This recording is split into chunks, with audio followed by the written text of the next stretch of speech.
Assalamualaikum warahmatullahi wabarakatuh. Sobat Adiaksa semua, khususnya warga Kota Batu, jumpa kembali dengan program penerangan hukum virtual Kejaksaan Negeri Batu, yang pada pekan ini kita akan membahas tema tentang penipuan. Kenapa tema ini perlu kita sampaikan kepada masyarakat Kota Batu?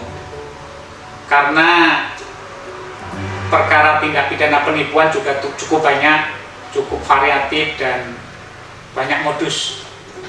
Oleh karena itu kami perlu untuk menyampaikan informasi terkait dengan tindak pidana penipuan. Sobat Adiaksa semua yang berbahagia, di dalam kehidupan bermasyarakat seringkali kita jumpai, kita dengar, kita lihat berbagai informasi tentang penipuan. Penipuan modusnya sangat banyak sekali. Yang seringkali kita hadapi, misalnya kita mendapat informasi konon katanya mendapat undian atau mendapat hadiah. Ini biasanya melalui pesan SMS atau WhatsApp atau email dan sebagainya. Bahkan telepon, ada yang menelpon yang mengaku dari pihak tertentu yang menginformasikan mendapat hadiah. Kemudian juga penipuan yang bermoduskan investasi, sementara investasi itu sebenarnya tidak ada atau bodong.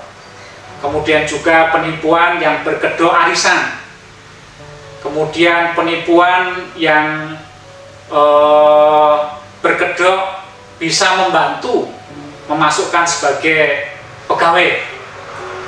Kemudian juga ada penipuan yang sering terjadi, kita lihat di media, penggandaan uang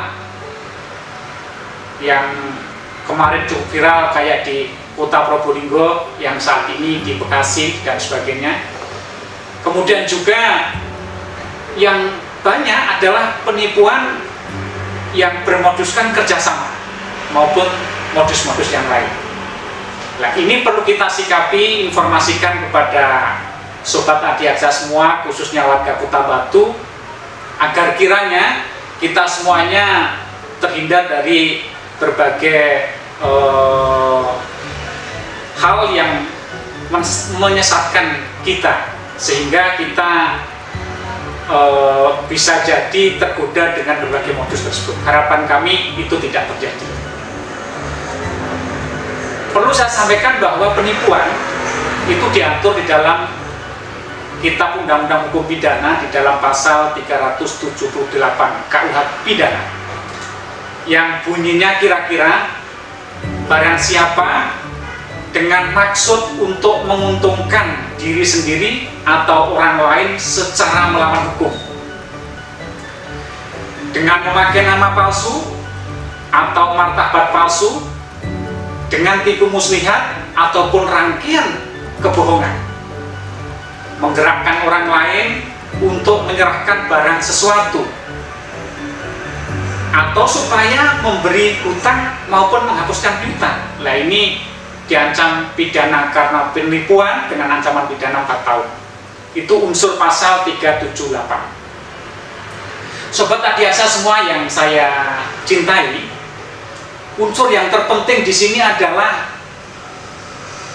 unsur memakai nama palsu, martabat palsu, tipu muslihat, rangkaian kebohongan. Ini adalah bersifat alternatif.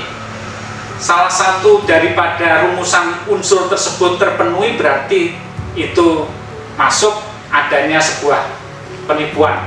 Nah, itu dilakukan dengan maksud untuk menguntungkan dirinya sendiri atau orang lain dengan melawan hukum. Melawan hukum yang mana? Yaitu memakai nama palsu, martabat palsu dan sebagainya.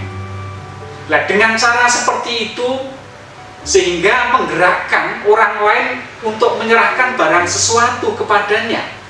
Barang sesuatu itu bisa berupa uang, bisa berupa benda dan sebagainya. ataupun memberi hutang atau menghapuskan piutang. Nah, kalau ini terjadi, maka ini dikategorikan sebuah penipuan. Nah, persoalannya adalah bagaimana bisa memahami atau mengetahui itu ada memakai nama palsu atau martabat palsu, tipu muslihat, rangkaian kebohongan. Nah, di sini kita harus hati-hati dan cermat dalam setiap melakukan berbagai hubungan kontraktual atau hubungan hukum dengan siapapun. Misalnya dengan memakai nama palsu atau martabat palsu. Misalnya ada jaksa gabungan, dia bukan jaksa tapi dengan martabat palsu, pakai seragam jaksa dan sebagainya. Lah, itu salah satu unsur itu, sehingga dia melakukan sesuatu, orang lain percaya dan orang lain tersebut tergerak hatinya untuk melakukan sesuatu dimaksud. Nah, itu adalah pasal penipuan. Sering terjadi di masyarakat, itu sulit orang membedakan penipuan atau ingkar janji. Nah, ini memang hampir-hampir sama, tapi sebenarnya beda. Ada persamaannya, ada perbedaannya. Apa persamaan dan perbedaan antara tindak pidana penipuan dengan ingkar janji, atau dalam bahasa hukum sering disebut wan prestasi?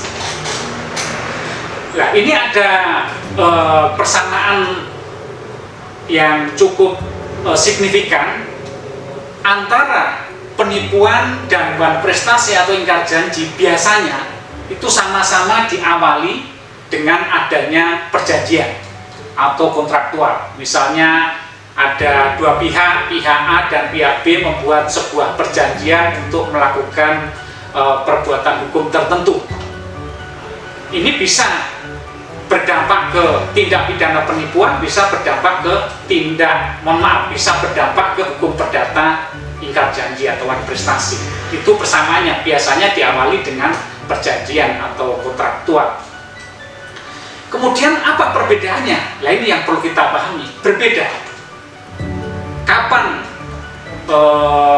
sebuah kesepakatan atau perjanjian itu masuk ke ranah hukum pidana, dalam hal ini penipuan, dan kapan sebuah perjanjian itu masuk ke ranah hukum perdata, dalam hal ini adalah terjadinya ingkar janji dan wan prestasi. Namun sebelum ke sana perlu saya sampaikan bahwa apa sih yang dimaksud dengan ingkar janji atau wan prestasi? Ingkar janji adalah suatu kondisi di mana salah satu pihak, biasanya adalah debitur, tidak dapat memenuhi prestasi yang telah ditentukan dalam perjanjian. Itu namanya ingkar janji. Jadi salah satu pihak tidak bisa memenuhi apa yang telah diperjanjikan dalam sebuah perjanjian, maka itu salah satu pihak tersebut dikategorikan wan prestasi atau ingkar janji. Nah, apa kriterianya pihak yang tidak memenuhi prestasi dalam sebuah perjanjian? Itu ada 4. Yang pertama, salah satu pihak tersebut tidak melaksanakan apa yang diperjanjikan. Jadi yang diperjanjikan dalam sebuah kontrak itu sama sekali tidak dilaksanakan oleh salah satu pihak. Maka salah satu pihak tersebut dikatakan melakukan ingkar janji atau wan prestasi. Itu yang pertama. Yang kedua, salah satu pihak melaksanakan apa yang diperjanjikan, namun tidak sebagaimana yang telah dijanjikan. Jadi dia sebenarnya melaksanakan apa yang diperjanjikan kedua belah pihak tersebut, cuma pelaksanaannya itu tidak sesuai dengan apa yang telah diperjanjikan. Bisa jadi dia melaksanakan tidak sepenuhnya atau tidak seluruhnya, hanya sebagian daripada apa yang diperjanjikan. Kemudian yang ketiga, salah satu pihak tersebut melaksanakan apa yang diperjanjikan namun terlambat. Jadi sebenarnya dia melaksanakan apa yang telah diperjanjikan dalam perjanjian, cuma dalam melaksanakan tersebut terlambat. Nah, itu masuk kategori wan prestasi juga. Termasuk pula salah satu pihak tersebut melaksanakan sesuatu yang menurut perjanjian tidak boleh dilakukan atau tidak boleh dilaksanakan. Nah, itu juga wan prestasi. di dalam perjanjian, misalnya salah satu pihak tidak boleh melakukan tindakan ini, tapi dia lakukan, nah itu masuk kategori wan prestasi. Nah itulah makna dari ingkar janji atau wan prestasi dalam ranah hukum perdata. Nah, sekarang bagaimana cara membedakan apakah perbuatan hukum seseorang tersebut masuk tindak pidana penipuan atau masuk dalam kategori ingkar janji atau wan prestasi dalam hukum perdata? Kenapa ini perlu kita sampaikan? Karena pertama, agar masyarakat bisa mencermati. Kalau itu penipuan, maka yang harus dilakukan pihak yang dirugikan melaporkan kepada pihak yang berwajib, dalam hal ini adalah kepolisian, untuk menindaklanjuti peristiwa hukum tindak pidana penipuan dimaksud, kalau itu penipuan. Namun kalau peristiwa hukum tersebut adalah wan prestasi atau ingkar janji, langkah yang ditempuh tidak melaporkan kepada pihak berwajib, dalam hal ini kepolisian, untuk melakukan proses hukum pidana, namun harus diselesaikan melalui proses hukum perdata. Bisa dilakukan secara mediasi, artinya bertemu, musyawarah mufakat untuk menyelesaikan permasalahan dimaksud, ataupun juga bisa melakukan gugatan perdata ke pengadilan negeri atau pengadilan umum di bidang keperdataan tentang gugatan wan prestasi. Nah ini ada perlakuan yang berbeda.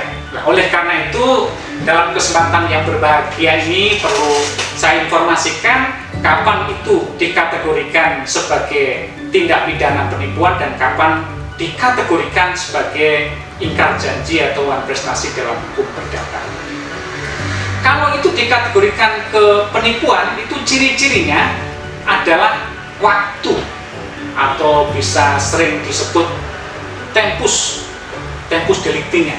Jadi misalnya si A dan si B berteman, si A datang ke si B, si A mengatakan akan bergabung dalam sebuah perusahaan atau akan membuat usaha bersama.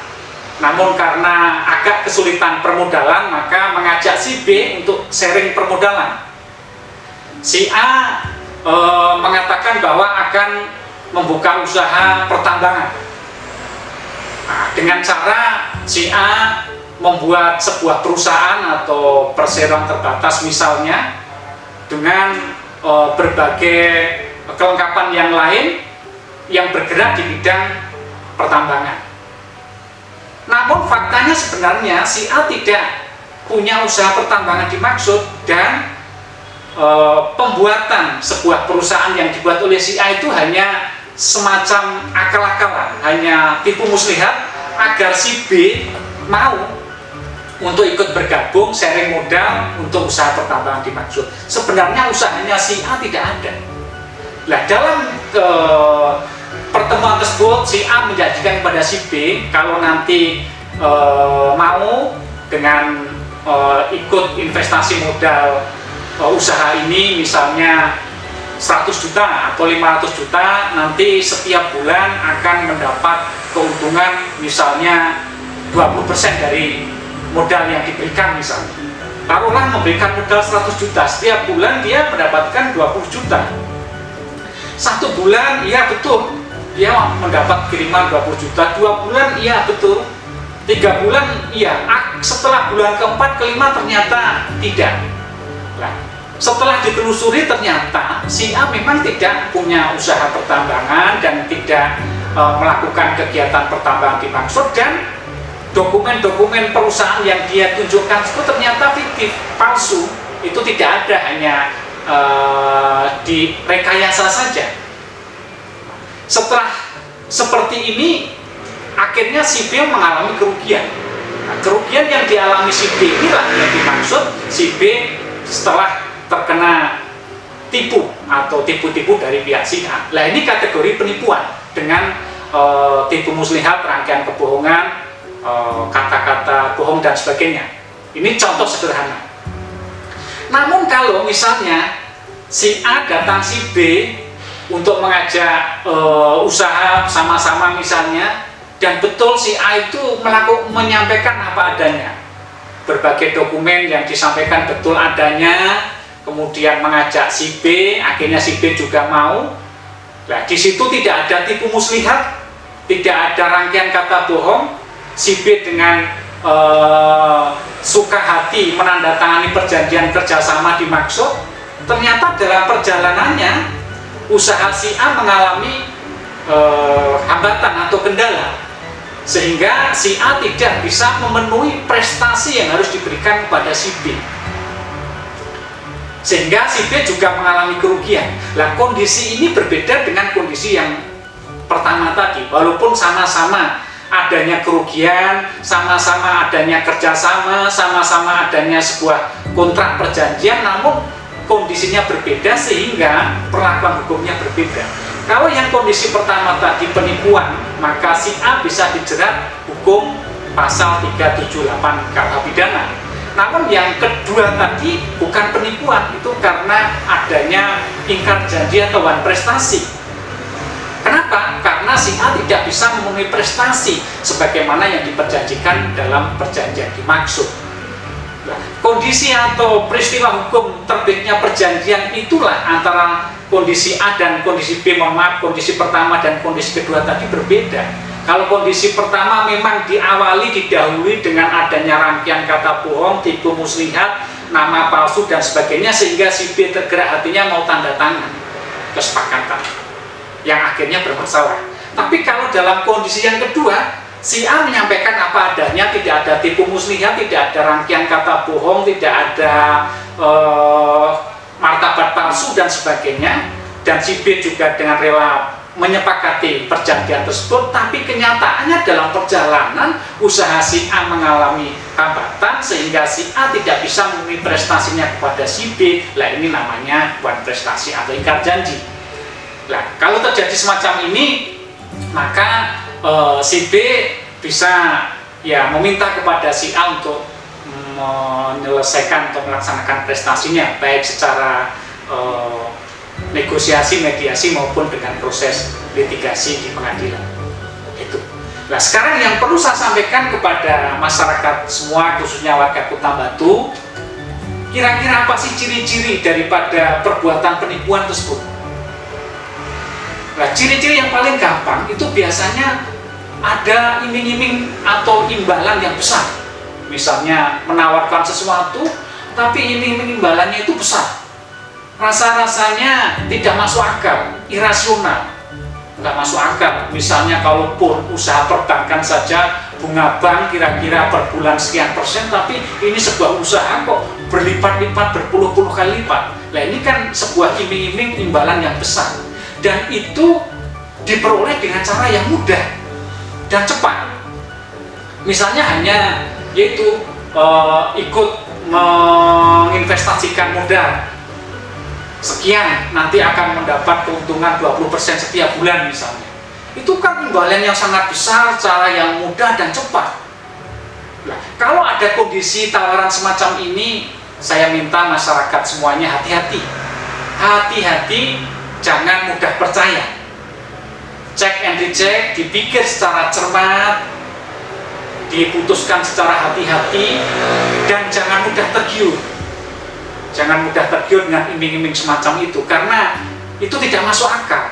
Dan kondisi semacam ini biasanya itu adalah modus penipuan. Dan kalau perlu tanya kepada ahlinya, orang yang mengerti tentang hal tersebut. Kira-kira ini benar atau tidak? Kok seperti ini? Nah, kalau ini sudah dilakukan dengan baik, harapan saya Sobat Adiaksa semua, khususnya masyarakat Kota Batu, tidak menjadi korban penipuan. Karena kalau sudah menjadi korban penipuan, ya ini kita akan mengalami kerugian baik material maupun imaterial dan sebagainya. Nah, itu yang perlu saya sampaikan. Kenapa ini perlu? Karena memang ini sering terjadi di masyarakat. Sobat Adiaksa semua dan masyarakat Kota Batu pada khususnya. Oleh karena itu, saya berpesan kepada masyarakat semuanya, jika ada informasi, misalnya menerima pesan di handphonenya dapat undian hadiah, jangan mudah percaya. Jangan mudah percaya. Atau kalau perlu kesampingkan. Kemudian juga ada iming-iming investasi dengan imbalan yang besar dan sebagainya, jangan mudah percaya. Dan kalau misalnya akan melakukan perbuatan hukum kerjasama dengan pihak lain, cermat, hati-hati. Intinya jangan ceroboh, jangan mudah percaya dengan iming-iming imbalan yang besar dengan waktu yang cepat dan mudah, supaya kita tidak jadi korban penipuan. Apalagi saya ingatkan kepada warga masyarakat Kota Batu, jangan sampai menjadi pelaku tindak pidana penipuan. Jangan sampai kita melanggar hukum, jangan sampai kita merugikan pihak lain hanya karena kepingin menguntungkan dirinya sendiri. Itu saya minta jangan. Kalau itu terjadi, maka kami salah satu pilar penegak hukum tidak segan-segan ingin menghukum dengan hukuman yang berat. Itu kira-kira Sobat Adiaksa dimanapun berada, khususnya warga Kota Batu, tema kali ini adalah tindak pidana penipuan dan uang prestasi atau ingkar janji. Semoga bisa dimengerti sedikit pencerahan ini dan bisa menjadi salah satu referensi bagi kita semuanya untuk melakukan perbuatan hukum di masyarakat. Kurang lebihnya mohon maaf. Hormat kami dari Kejaksaan Negeri Batu untuk Sobat Adiaksa dan masyarakat Kota Batu. Terima kasih. Wassalamualaikum warahmatullahi wabarakatuh.